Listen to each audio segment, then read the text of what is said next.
राजस्थान परिषद परिवार आज इस मीट द आइकॉन स्टूडियो में एक ऐसी शख्सियत का साक्षात्कार करने जा रही है जिन्होंने अपने बिजनेस में विशेष झंडे गाड़े और इनको टेक ओवर स्पेशलिस्ट कहा जाता है। ऐसी शख्सियत आज हमारे बीच में है श्री पंकज जी ओस्तवाल। पंकज जी, मैं आपको राजस्थान परिषद के बारे में बताना चाहूँगा कि राजस्थान परिषद एक ऐसी संस्था है जो पिछले 45 वर्षों से सामाजिक, आर्थिक अनेक क्षेत्रों में समाज सेवा के कार्य करती आ रही है। चाहे चिकित्सा के रूप में सहयोग हो, चाहे शिक्षा के रूप में सहयोग हो और चाहे सामाजिक सौहार्द बढ़ाने के रूप में हो, राजस्थान परिषद उल्लेखनीय कार्य करती आ रही है। और आज इसी पहल को लेकर हम उपस्थित हुए कार्यक्रम मीट द आइकॉन। इसमें हम साक्षात्कार लेते उन हस्तियों का जिन्होंने अपने क्षेत्र में, चाहे धार्मिक हो, चाहे सामाजिक हो, चाहे व्यवसायिक हो, हर क्षेत्र में उन्होंने झंडे गाड़े हो, जिन्होंने विशेष मुकाम हासिल किया हो अपने संघर्षों के माध्यम से, उनका हम साक्षात्कार लेते हैं। तो मेरी को इंटरव्यूअर पूजा जैन और हमारे साथ में हैं राजेश जी जो राजस्थान परिषद के कोषाध्यक्ष है, और चंद्रजीत सिंह जी जो पूर्व मंत्री रह चुके राजस्थान परिषद के उपाध्यक्ष श्री रूपचंद जी। पहले यहाँ जितने लोग बैठे हैं उनको तहे दिल से स्वागत करती हूँ। और आज हमारे जो आइकन है इनके लिए एक बार जोरदार तालियां बजनी चाहिए। पहले मैं बता दूं आज ये हम क्या कर रहे हैं। राजस्थान परिषद एक ऐसा प्लेटफॉर्म खड़ा किया है मीट द आइकन, जिससे हम आपका इंटरव्यू सोशल मीडिया पे पब्लिश करेंगे और उस वीडियो से, उस प्रोग्राम से आप बहुत सारे लोग इंस्पायर होंगे। तो मेन मोटिव हमारा ये है कि हम लोगों को इंस्पायर करें, स्पेशली युवा। तो शुरू करने से पहले मैं आपको कुछ पूछूंगी, आपकी सोच क्या है राजस्थान परिषद के ऊपर? आप क्या सोचते हैं? अभी तक जो मैंने राजस्थान परिषद के बारे में सुना और जाना कि आपके जो दोनों ऑब्जेक्टिव्स हैं एजुकेशन और मेडिकल के बारे में, वो मुझे लगता है कि रियली में बहुत अच्छे हैं। क्योंकि अगर हम हिस्ट्री उठा के देखें राजस्थान के लोगों के बारे में, तो लोग बाग जो राजस्थान से निकले वो बेसिकली बिज़नेस के लिए बाहर निकले, और बिज़नेस के लिए बाहर निकलने के बाद में कुछ लोग सक्सेसफुल हुए, कुछ लोग नहीं हुए, और कुछ लोगों ने जॉब ज्वाइन करी, कुछ लोगों ने सर्विस ज्वाइन करी। तो उसमें कहीं ना कहीं पे ये एजुकेशन और मेडिकल की चीज़ें मिस हो गई होंगी। तो जो आप लोगों ने ये जो सामाजिक दायित्व उठाया है, जिनको की एजुकेशन और मेडिकल की ज़रूरत है, वो एक बहुत ही अच्छा ऑब्जेक्टिव है। और मैं आशा करता हूँ कि आप लोग इस तरह की जो मेडिकल और एजुकेशन सर्विसेज दे रहे हैं नीडी लोगों को, वो आप लोग और आगे से आगे देते रहेंगे, और ये एक ऑब्जेक्टिव आगे चल के लोगों के लिए सफल बनाएगा लोगों को। Thank you so much, it means a lot. और अब मैं जानना चाहती हूँ कि आपका बचपन कैसा था? आपका बचपन कैसे बीता? आप माहौल कैसा था? आपका स्वभाव कैसा था बचपन में? बचपन, ये आपने बहुत ही अच्छा सवाल पूछा, क्योंकि जो मैं बिज़नेस इंटरव्यूज़ में जाता हूँ तो वहाँ मेरे को कोई बचपन के बारे में नहीं पूछता है, तो बचपन की यादें ताज़ा हो गई। तो बचपन, आप ये देखिए कि बचपन हमारा क्या रहा कि मेरे फादर जॉब में थे। मतलब बेसिकली वी कम फ्रॉम ए गांव, विलेज, छोटा सा एक गांव है राजस्थान में, भीलवाड़ा डिस्ट्रिक्ट में। ऊंचा गांव है, ऊंचा ग्राम। तो हम लोग वहाँ से आते हैं। मेरे फादर ने सर्विस ज्वाइन करी गांधीधाम गुजरात में। तो वहाँ पे फादर, मैं और मदर, तो हमारे क्या था कि पास में एक साउथ इंडियन फैमिली थी, तो उनके कोई बच्चा नहीं था। तो उन्होंने मेरे को, मुझे याद आता है कि आप लोग तो साउथ में हैं, तो आप लोग वो इडली डोसा और चावल और वो इस तरह से खाते होंगे पूरा। तो मैं भी वही स्टाइल से खाना खाता था। और फिर क्या था कि जैसे कभी कभी फादर के अपन लोग आमने सामने बैठ के खाना खाते हैं ना, I am a left hander. तो मुझे याद आता है कि वो मेरे को कहते थे, अरे इस हाथ से खा, इस हाथ से खा। तो मैं पापा बोलता, आप भी तो इस हाथ से खा रहे हो, तो चलो मैं भी। तो वो अभी I am a left hander, very strong left hander. तो मेरी ये लेफ्ट हैंडर वाली आदत तो नहीं गई, लेकिन वो वाली आदत ज़रूर चली गई। लेकिन अभी भी मैं जब मेरे बच्चों के साथ बैठ के खाना खाता हूँ ना, तो दाल चावल, तो कई बार अभी भी ऐसे खाता हूँ। तो वो बचपन की वो यादें बड़ी ताज़ा हो जाती हैं। Unfortunately my mother passed away, लेकिन स्टिल अभी भी मेरे फादर कहते हैं कि हाँ, मतलब ये स्टाइल से आई वाज स्पेशलिस्ट, मतलब अभी भी। तो वो कुछ यादें ताज़ा हो जाती हैं। फिर साइकिल रेसिंग किया करते थे हम लोग। साइकिल रेसिंग करी तो एक बार ऐसे गिरे कि 2-3 महीने तक बेड पे रहना पड़ा। तो ऐसी बहुत सारी छोटी छोटी यादें रही। और लखनऊ में हम लोग, फिर जब मेरे फादर का ट्रांसफ़र हुआ लखनऊ में, तो वहाँ पे बड़ी फेमस स्कूल है सिटी मॉन्टेसरी स्कूल, मैं उसका स्टूडेंट हूँ। तो कॉम्पिटिटिवनेस बहुत ज़्यादा थी उस ज़माने में। मेरे को याद आता है कि जैसे आप लोगों को पता होगा ना कि 60% इज़ फर्स्ट डिवीज़न, वहाँ क्या था, बिलो 60% इज़ फेल। वो स्कूल का रूल ही ये था, बिलो 60% इज़ फेल। तो बड़ा मतलब लगता ऐसा था कि अरे यार 60% के नीचे तो मतलब बच्चे, तो वहाँ उस स्कूल की रेपुटेशन ये थी कि वहाँ का बच्चा फर्स्ट डिवीज़न से नीचे नहीं आता है। लेकिन at the back of the stage हमें पता था कि भाई वो 60% से नीचे किसी को लेते नहीं है। तो बच्चा तो first second third rank, I was a first second third rank in my lower classes. तो 1-1, 2-2, 3-3, 4-4 मार्क्स के लिए बड़ी लड़ाई अनबन हो जाती थी। और लेकिन ठीक रहा, अच्छा रहा, मतलब ओवरऑल लाइफ। चलो अच्छा है। और अगर मैं कहूँ कि मैं आपको एक टाइम मशीन दूँ और आपको ये मौका मिले कि आप अपनी बचपन की एक ऐसी इंसिडेंट को चेंज करो या कुछ बेहतर करना चाहते हो, तो वो क्या चीज़ होगी कि आप जाके उस टाइम मशीन से चेंज करोगे? नहीं, वैसे तो मैंने बताया ना कि मैंने बहुत ही बेहतरीन लाइफ जी, और साइकिल से लेकर आज बिज़नेस क्लास की फ़्लाइट में ट्रैवल करने में, मैं जब साइकिल पे ट्रैवल करता था तो मुझे उम्मीद नहीं थी कि कभी मतलब बिज़नेस क्लास में भी ट्रैवल करेंगे। लेकिन डेफिनेटली मतलब मेरे को ऐसा कुछ अभी नहीं लगता है कि मतलब ऐसा कुछ चेंज, क्योंकि वो जो लाइफ मैंने जी है वो लाइफ भी सबको जीनी चाहिए। मतलब it was a very good life, I enjoyed it. और रेसिंग करना या बच्चों से लड़ाई झगड़ा होना या फर्स्ट सेकंड थर्ड के लिए एक मार्क के लिए लड़ाई करना टीचर के साथ में, तो और किसी टीचर से बहुत अफेक्शन हो जाना क्योंकि वो अच्छे मार्क्स दे रही है और किसी टीचर ने 1 मार्क काट लिया तो उससे लड़ाई हो जाना, वो दिन अलग तरह के दिन थे। It means no regrets. नहीं, नो definitely क्या बात no है, regrets. लाइफ में कभी रिग्रेट्स Definitely रहना भी no. नहीं चाहिए। और बचपन में आपका पैशन क्या था? लाइक एक सिचुएशन ऐसी आती है कि हम ठान लेते हैं कि हाँ मैं बड़ा बन के ये बनने वाला हूँ, तो उस समय पे आपका गोल क्या था, पैशन क्या था, हॉबीज़ क्या थी आपकी? हॉबीज़ में ऐसा था कि मैं शुरू से ही मैंने क्रिकेट बहुत खेला। स्कूल में भी मैं क्रिकेट खेलता था और स्ट्राइक बैटिंग आपने देखा होगा कि जब अपन क्रिकेट खेलते हैं, जब छोटे बच्चे रहते हैं तो उस वक्त क्या कोई स्ट्राइक बैटिंग पे नहीं जाना चाहता, नहीं स्ट्राइक पे नहीं जाना चाहता है। तो वो मेरा वो था कि भाई मैं I used to go on strike batting और अच्छी बैटिंग कर लेता था, फास्ट बैटिंग करता था। तो कहीं ना कहीं पे टीम को एक एडेड एडवांटेज मिलता था। मुझे अभी भी याद आता है कि एक मैच में मतलब आखिरी ओवर में लगभग 15-20 रन बनाने होंगे और मैं उस वक्त होऊंगा मेरे ख्याल से सिक्स्थ क्लास में था शायद, और वो 20 रन मैंने बनाए थे अकेले, मतलब एक साइड में बैटिंग करते हुए। और स्कूल के प्रिंसिपल ने, टीचर्स ने काफ़ी अप्रिशिएट किया था। मतलब वो फाइनल मैच था तो वो बड़ा इंटरेस्टिंग मैच था कि आखिरी ओवर में 20 रन बनाना, और मतलब वो एक पैशन था कि भाई आपको जीतना है कैसे भी करके। तो मतलब मैंने क्या जीतने को I had made an hobby कि भाई कैसे न कैसे करके उसको, चाहे मैच हो चाहे रेसिंग हो चाहे, अब जैसे मैंने कार चलाना सीखा, कार चलाने में ऐसा था कि मेरे फादर ने कार चलाना सीख रहे थे तो मैं पीछे बैठता था।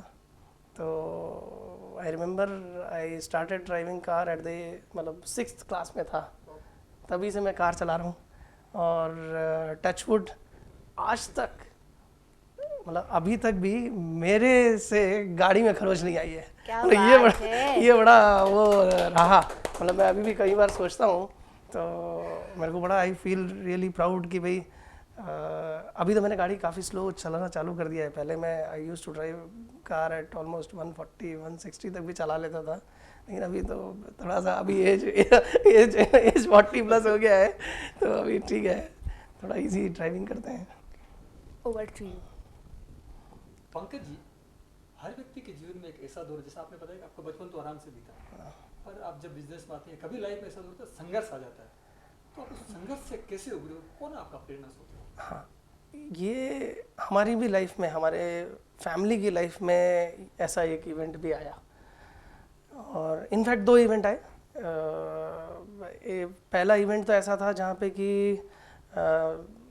मेरा पढ़ाई ख़त्म हो रही थी। मैं 2000 में I finished my chartered accountancy course. मेरे फादर ने लगभग 8 साल पहले बिज़नेस चालू किया था किसी पार्टनर के साथ में। तो जो फर्टिलाइज़र का बिज़नेस चालू किया था तो 2000 में इंडिया वाइड ड्रॉट था, तो fertiliser is dependent on drought. तो क्या हुआ कि ड्रॉट हो गया तो फर्टिलाइज़र बिकना बंद हो गया और अल्टीमेटली वो कंपनी का क्राइसिस सिचुएशन हो गया था। इशू क्या था कि हम लोग भीलवाड़ा में थे, कंपनी भीलवाड़ा में थी, फादर की पर्सनल गारंटीज़ थी और वो जो पार्टनर था वो बाहर का था, एनआरआई पार्टनर था। तो वो 2000 में जब कंपनी बंद थी, सब कुछ हेल्ड अप था, ही पास्ड अवे। तो ultimately NRI partner passed away, major financial crisis आ गया। उनकी फैमिली ने बोला कि भाई हम कोई पैसा नहीं लगाएंगे, आपको जो करना है करो, ज़्यादा से ज़्यादा आप हमसे ये शेयर ले लो, ये कंपनी आप जानो, बैंक वाला हमारे घर पे नहीं आना चाहिए। तो वो एक बड़ी डीप क्राइसिस थी और मैं चार्टर्ड अकाउंटेंसी कोर्स कंप्लीट करके पहुंचा। तो जब मैंने चार्टर्ड अकाउंटेंसी स्टार्ट किया था तब मुझे था कि भाई मेरे को प्रैक्टिस नहीं करना है, बिज़नेस करना है। तो मैंने कभी भी प्रैक्टिस के हिसाब से मैंने कुछ सोचा भी नहीं। और लेकिन तो भी क्या किया, हमने हिम्मत करके अपने गुरुओं के आशीर्वाद से फिर अल्टीमेटली हमने बिज़नेस को चालू किया, वापस रिवाइव किया। और रिवाइवल का भी फर्स्ट स्टेप ये हुआ कि हमने बैंकर्स को राज़ी किया कि भाई आप ऐसा करो कि जो हम पैसा आपके यहाँ डालेंगे आप 5% एडजस्ट करो लाइबिलिटी के अगेंस्ट में, ताकि आपको भी पैसा मिलेगा, कंपनी चलेगी तो पैसा मिलेगा। तो अल्टीमेटली चीज़ें चालू हुई, बिज़नेस चालू हुआ। और मेरे को याद आता है कि 2002 में हमारा पहले साल 1 करोड़ का बिज़नेस हुआ और फिर उसके बाद में धीरे धीरे चीज़ें चलने लगी। और मतलब वो, लेकिन I feel that was a, for me it was a real crisis situation, जहाँ पे कि real crisis situation not from the point of view of bread and butter, लेकिन from the point of view of a, आप यूँ कह लें कि mental psychological stress था। लेकिन उसको हमने काफ़ी अच्छे से हैंडल किया, अच्छे से टैकल किया। और फिर उसके बाद में हमने 2003-04 में वन टाइम सेटलमेंट करके और बिज़नेस को आगे बढ़ा दिया और चीज़ें ओवरऑल ठीक हो गई। लेकिन फिर सेकंड हमारे को 2007 में my mother passed away unfortunately. तो that was again a deep crisis period. और वो क्राइसिस ऐसा था जो हम अभी तक भी नहीं उभर पा रहे। तो बहुत बड़ी बात होती है अपने प्रिय के प्रति सदा रखना कि आज भी आप कह रहे हैं कि मैं उनसे अभी भी उभर नहीं पाया, पर उनकी कमी कोई पूरी नहीं कर सकता, ये हम भी जानते हैं। पर एक हर व्यक्ति के जीवन में कोई रोल मॉडल होता है, कोई मार्गदर्शक होता है जिनके पथ पर हम चलना चाहते हैं। आपके जीवन में ऐसा रोल मॉडल कौन था जिन्होंने आपको सबसे अधिक प्रभावित किया? रोल मॉडल अगर यूँ कहें तो हमारी मदर ही थी। मतलब हमारी मदर के बारे में हम कितना भी कुछ भी कहें तो मतलब बहुत ही कम है। मतलब उनकी नेचर में अब हर वो क्वालिटी थी जो कि एक सक्सेसफुल फैमिली लाइफ को जीने के लिए किसी मेंबर के पास होनी चाहिए। ठीक है, वो बिजनेस में नहीं थी, लेकिन अगर कोई सक्सेसफुल फैमिली लाइफ जी सकता है तो सक्सेसफुल स्पिरिचुअल लाइफ जी सकता है, सक्सेसफुल बिजनेस लाइफ भी जी सकता है। और जो सक्सेसफुल फैमिली लाइफ नहीं जी सकता है, मेरे को तो लगता है कि भाई वो स्पिरिचुअल लाइफ और बिजनेस लाइफ को सक्सेसफुली नहीं जी सकता। तो उनकी कुछ खास बातों में जैसे dedication and devotion towards work, मतलब वो किसी के भी वर्क को, चाहे वो पड़ोसी का वर्क हो, चाहे वो अपने फैमिली रिलेटिव्स का वर्क हो, वो यूँ नहीं मानती थी कि अरे ये दूसरे का काम है, ये अपना काम है। मतलब आज भी हमारे घर में या ननिहाल में मतलब शादी ब्याह या और भी कोई भी प्रोग्राम होता था, my mother was the first person to stand, चाहे वो रात की 12 बज रही हो, चाहे वो सुबह। हमारे घर में मुझे याद नहीं आता है कि हमने पानी का गिलास खुद उठा के पिया। मतलब हमारे घर वाले कहते हैं कि भाई तुम्हारे मम्मी ने तुम्हारे को बिगाड़ दिया। आज भी ये है कि मतलब किचन में होंगे तो भी वहाँ पे क्या होगा कि वाइफ को बोलेंगे अच्छा पानी देना, तो वो बड़ा, लेकिन वो ठीक है, हम लोगों को वैसा ढाला गया। तो थैंक गॉड गुरुदेव के आशीर्वाद से मतलब हमारी फैमिली भी फिर वो उसी तरह से ढल गई कि हाँ भाई तो इसलिए वो दिन ऐसे हैं, और वो जो हमारा पालन पोषण ऐसा हुआ, और जो हमने जिस तरह का क्वालिटी ऑफ लाइफ जो हमारे मदर ने हमारे को दिया, वो इतना ऐसा दिया कि मतलब हम लोगों में भी वही चीज़ आई, डेडिकेशन, डिवोशन, या साधु संतों के, साध्वियों का सेवा भाव। हमारा घर भीलवाड़ा में एंट्री पे है, मतलब भीलवाड़ा के शहर के एक कोने पे है, तो एंट्री या एग्ज़िट साधु संतों का, साध्वियों का हमारे घर से ही होता है ऑलमोस्ट। रहना का हाँ, और 2-3 दिन, 4 दिन, 5 दिन, 7 दिन, मतलब भीलवाड़ा में अगर कहीं पे हाईएस्ट नंबर ऑफ डेज अगर रुकते हैं तो प्रोबेबली हमारे घर पे रुकते हैं, अपार्ट फ्रॉम अपने जो सभा स्थान के अलावा। अगर तो इतना जो हमने श्रद्धा जो हमने सीखा, वो हमने हमारे मदर से ही सीखा। गोचरी का जो लाभ कैसे लेते हैं, या आज नमोकार मंत्र को मतलब बोलना, मतलब हमारे को वो टाइम पे नमोकार मंत्र को बोलना सिखा दिया। मुझे याद आता है कि मतलब हम रहते भले ही राजस्थान में नहीं रहे, लेकिन बाहर रहे, लेकिन तो भी हर साल गुरुदेव का दर्शन करना और ये सब चीज़ें मतलब हमारे को भाई बर्थ ही सिखा दी, बचपन से ही सिखा दी। और हमारे जहाँ गांव है वहाँ तो मतलब चारों आचार्य पधारे हुए हैं, आचार्य कालूगणी, आचार्य तुलसी, आचार्य महाश्रमण जी, आचार्य महाप्रज्ञ जी। तो वो लाभ हमारे को बहुत मिला, तो मतलब अच्छी लाइफ एंजॉय कर रहे हैं। आपने क्या अपने बात माताजी है। का गुण बताया, डेडिकेशन, जो आपने अपने, हमें लगता है कि आपने बिजनेस में उसको उतार लिया पूरा। और आज पंकज जी ओस्तवाल को एक टेक ओवर मास्टर के नाम से जाना जाता है। जो भी कंपनियां, सिख कंपनियां होती है, उनको ये टेक ओवर कर लेते हैं। तो आप इसके बारे में थोड़ी सी आप जानकारी दें। इसके बारे में जैसे मैंने बताया कि आपको कि मेरे फादर ने एक तरह से वो कंपनी को टेक ओवर किया था, क्योंकि वो कंपनी एक्चुअली में मेरे फादर 5% शेयर होल्डिंग के साथ में थे, 95% was with that NRI promoter. तो वो हमने टेक ओवर किया 2001 में।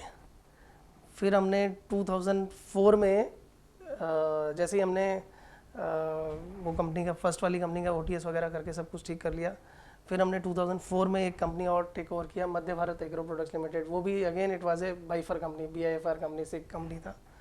और फिर हमने 2007 में एक और कंपनी टेक ओवर किया, तो वो भी सिक कंपनी था।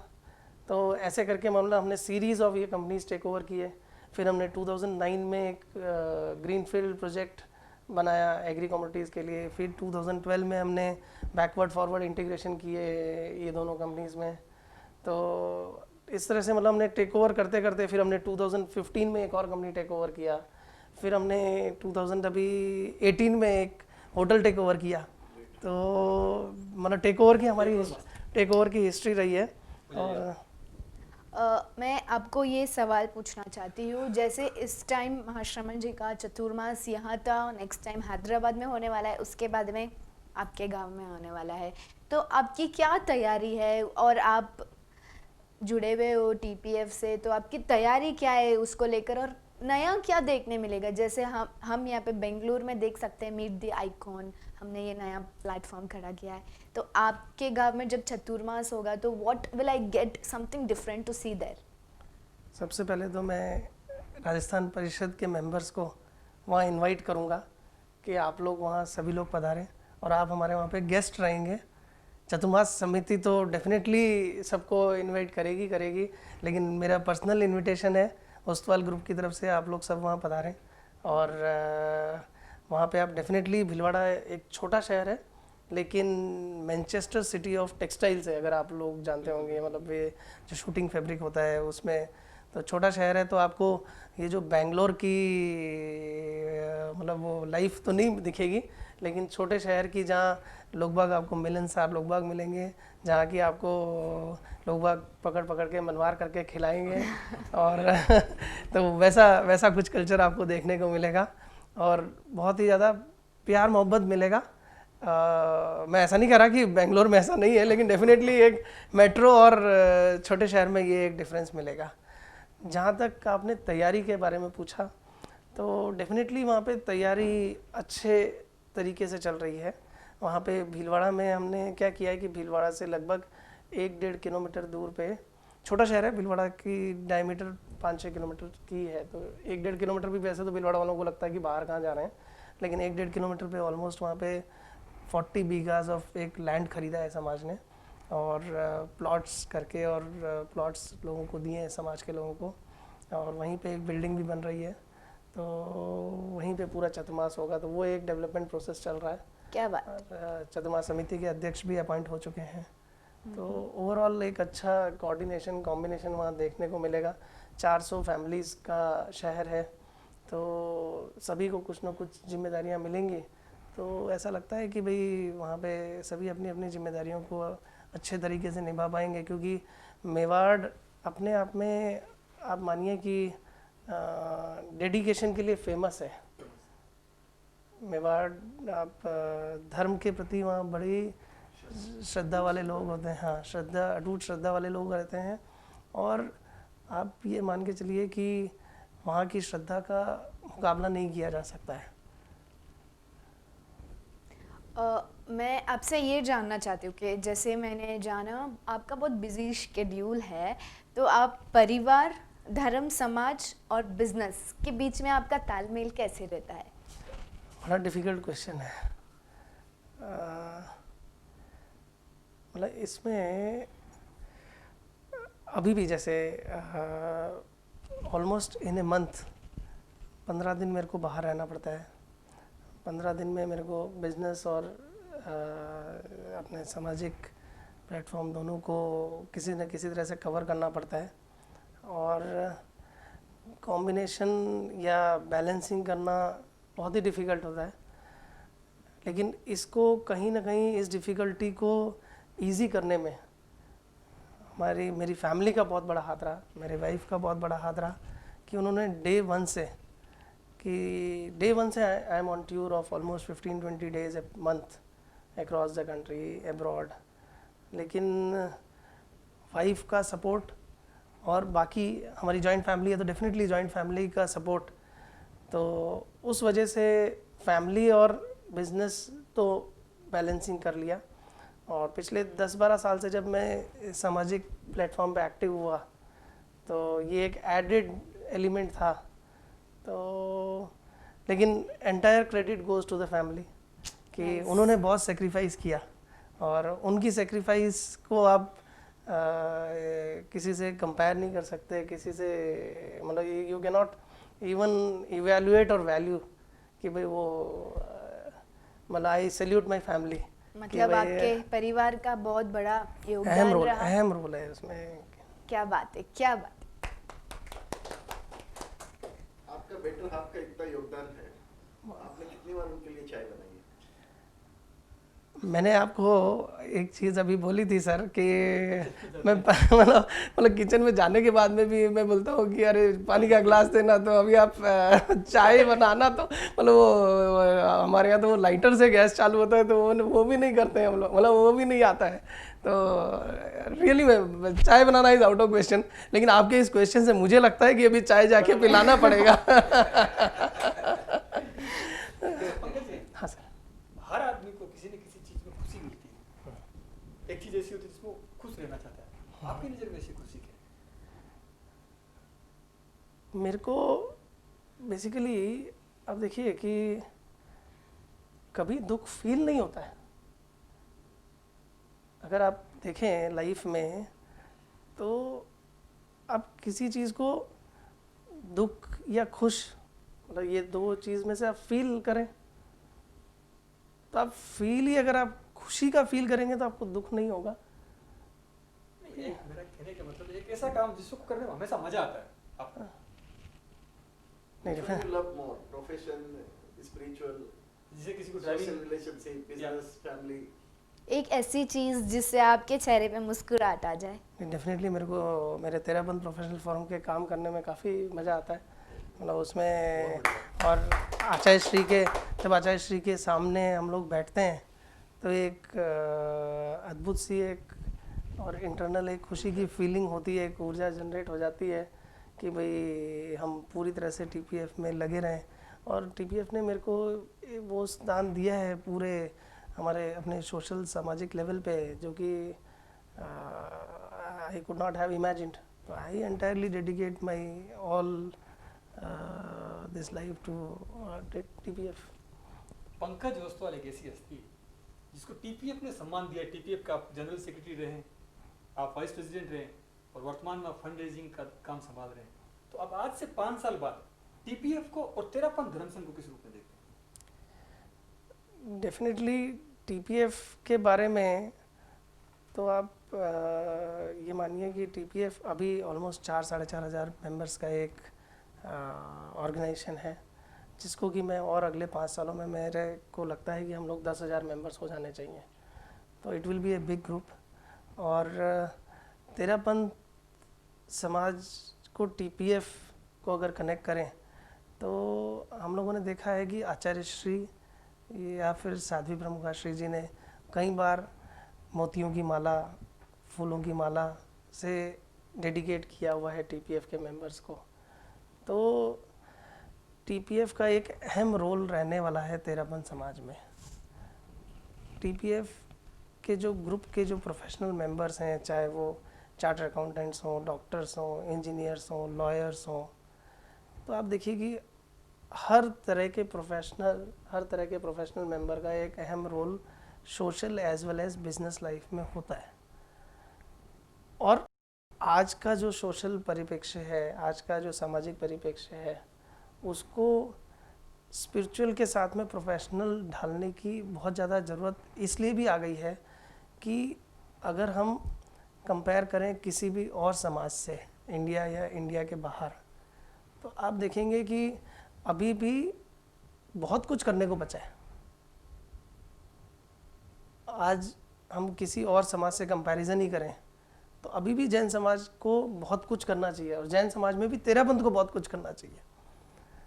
चाहे वो बिजनेस हो, चाहे वो समाज में और जो अलग अलग तरह की कुरीतियाँ को अपने को इसको इवॉल्व करना हो। वैसे तो तेरापंथ समाज हमेशा सबसे आगे बढ़कर कुरीतियों को हटाता रहा है, लेकिन और भी चीज़ों को अभी जिस पे काम करना बाकी है, उसमें तेरापंथ समाज को ही आगे बढ़ना चाहिए। और तेरापंथ समाज में टीपीएफ के मेंबर्स बहुत अहम रोल प्ले करने वाले हैं। एक और बात मैं आपसे जानना चाहूँगा कि ओस्तवाल ग्रुप न केवल कमाने में विश्वास रखता है, विसर्जन में भी उतना ही विश्वास रखता है। इसके पीछे कोई कहानी? मेरे ग्रैंडफादर पुलिस में थे, और जब श्रद्धांजलि श्रावक का भी उनको अवार्ड मिला, तो हमारे को जो ये जो विसर्जन या जो डोनेशन की जो आप कहें आदत, या जो हमारे को ये जो फिलॉसफी हमारे ब्लड में ही आई। मेरे ग्रैंडफादर पुलिस में थे, तो वो तब से ही जो भी उनसे बन पड़ता था, क्योंकि पुलिस की नौकरी में ऐसा कुछ था नहीं। और उन्होंने पहले ही दिन जैसे ही पुलिस की नौकरी लगी, हमारे दादाजी हमारे को बताते थे कि पुलिस की नौकरी उनको कैसे लगी। मैं आपको 1 मिनट बताऊँ, बड़ा इंटरेस्टिंग है कि दादाजी गांव से थे, तो पुलिस में इंटरव्यू देने गए। तो अब उनको तो बड़ा मतलब गांव के लड़के को क्या आएगा, तो जो उनका लास्ट नंबर था, तो वो तो अपना नमोकार मंत्र चालू हो गए, और जय भिक्षु और जय महावीर, और वो कि कैसे होगा, क्या होगा, क्या होगा। तो लास्ट में ढीले डाले से थे, तो बस जाते ही उन्होंने एक सीधा स्ट्रॉन्ग सैल्यूट मारा। तो जो इंटरव्यूअर था उसने देखा यार सैल्यूट बहुत ज़ोरदार है, और वो क्या रहा था कि वो टाइम ख़त्म हो रहा था, मतलब आगे वाले सब इंटरव्यू में सब टाइम ख़त्म हो गया, तो सैल्यूट में ही वो इंटरव्यूअर खुश हो गया, और उसने कहा कि हमारा मेरा नौकरी पक्की। तो नौकरी पक्की हो गई, तो बस वहीं से वो आचार्य श्री के पास पहुँचे कि मेरी नौकरी लग गई, मैं पुलिस में आ गया हूँ। तो आचार्य श्री ने कहा तुम बहुत अच्छा हो गया, लेकिन तुम इसी वक्त प्रण लो कि कोई भी गलत काम नहीं करोगे। मतलब जो पुलिस में जो चीज़ें इन्वॉल्व होती हैं, वो उन्होंने हाथ जोड़कर उसी वक्त प्रण लिया कि मैं कोई गलत काम नहीं करूँगा, कुछ नहीं करूँगा। तो उसके बाद से उन्होंने जो अपनी नौकरी जो पैसे आते थे थोड़ा थोड़ा देना चालू किया, और वही चीज़ें हमारे को भी सिखाई गई। तो अल्टीमेटली हमसे जो भी बन पड़ा, हम ये नहीं कहते हैं कि भाई हम बहुत कुछ कंट्रीब्यूट कर पाए, क्योंकि कंट्रीब्यूशन या डोनेशन की कोई क्राइटेरिया नहीं होती है, कोई लिमिट नहीं होती है। कोई ऐसा कहता है कि मैंने बहुत कम दिया तो भी गलत कहता है, और कोई ऐसा कहता है कि मैंने बहुत ज़्यादा दे दिया समाज को तो भी कुछ नहीं है, क्योंकि समाज ने आपको इतना दिया है। तो आपसे जो जैसा बन पड़े, मन से बन पड़े, जैसे आपके फैमिली लाइफ, फैमिली स्ट्रक्चर से बन पड़े, वैसा आपको डोनेशन देते रहना चाहिए, क्योंकि जो मिला है वो आपको समाज से ही मिला है। क्या बात है, क्या बात है। अब पंकज जी, एक ऐसा संदेश जो आप आज के युवाओं को देना चाहेंगे आपके इस इंटरव्यू के माध्यम से। डेडिकेशन, डिवोशन, कमिटमेंट, ट्रूथफुलनेस, ये सब चीज़ें अगर आप रखते हैं तो मुझे ये लगता है कि सक्सेस बिल्कुल अपने अंदर है। क्योंकि अगर आप कोई भी काम डेडिकेटेडली करना चाहते हैं, डिवोटेडली करना चाहते हैं, विथ कमिटमेंट करना चाहते हैं और सच्चाई से करना चाहते हैं, तो आपको सक्सेस मिलने में कोई प्रॉब्लम ही नहीं आएगी।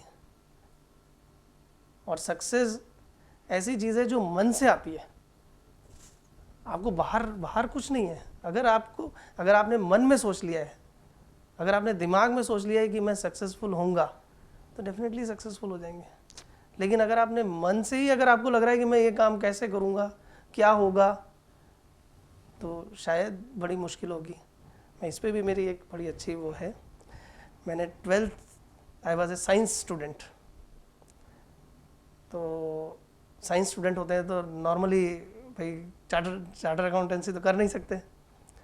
तो क्या हुआ कि भाई मैंने कहा क्या किया जाए, आईआईटी का एग्ज़ाम दिया जाए या सीए का एग्ज़ाम दिया जाए। तो आईआईटी का एंट्रेंस बाद में आ रहा था, सीए का पहले आ रहा था।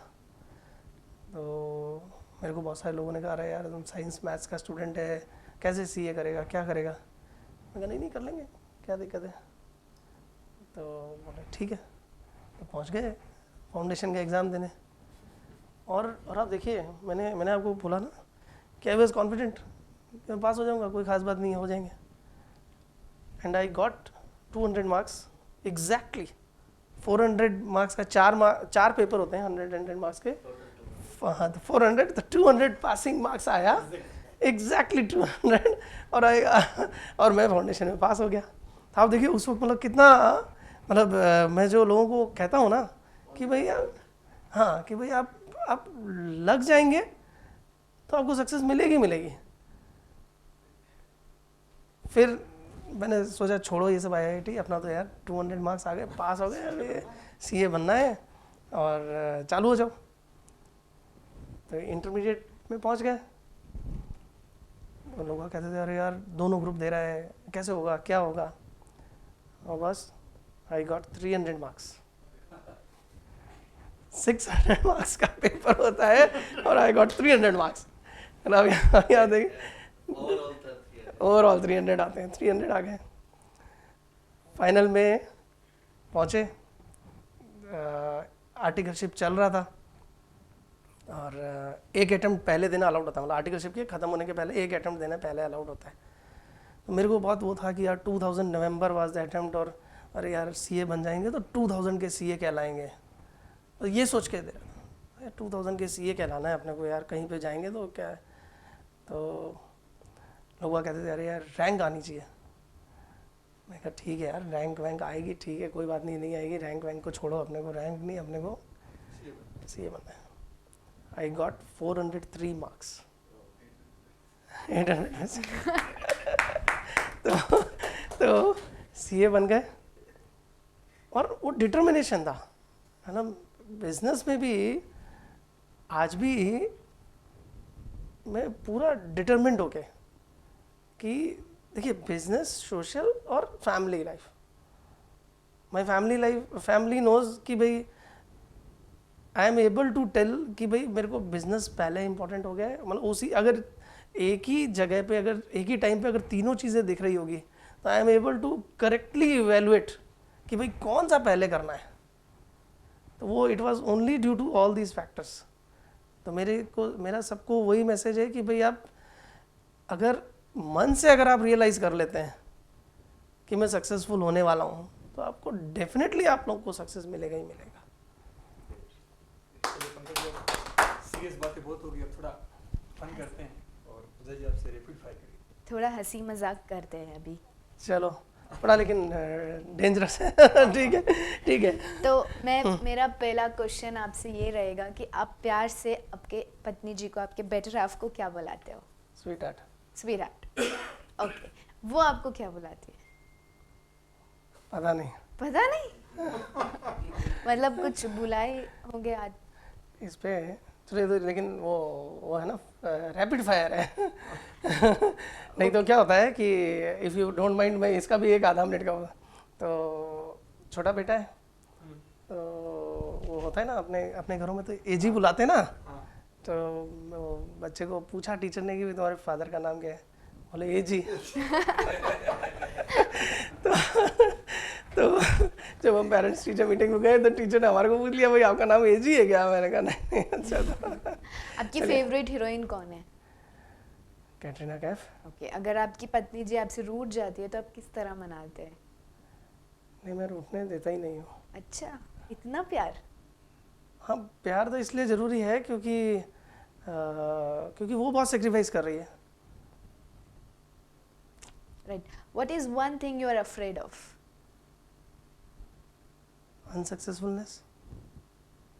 If you could be any animal, what would that be? And why? Not really thought of. No problem.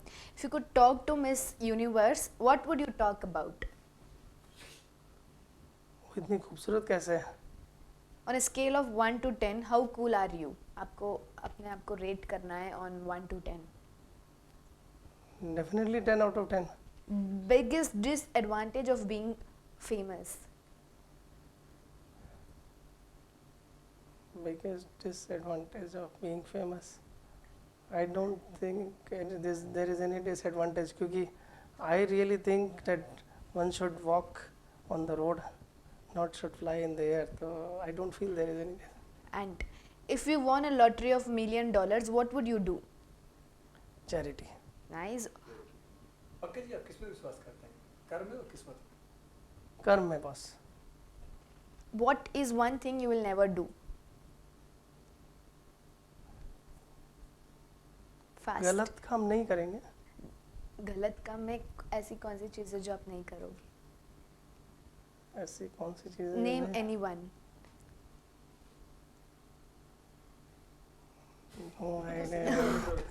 बढ़ाते हैं। Which song you would like to dedicate to your life partner? तुझे देखा तो सनम। एक गा के तो दिखाइए। अरे बड़ा। आपकी आवाज़ भी बहुत मीठी है, एक दो लाइन तो बन सकता है। चलिए ठीक है। हाँ, लेकिन आप लोग यहीं बैठे रहो।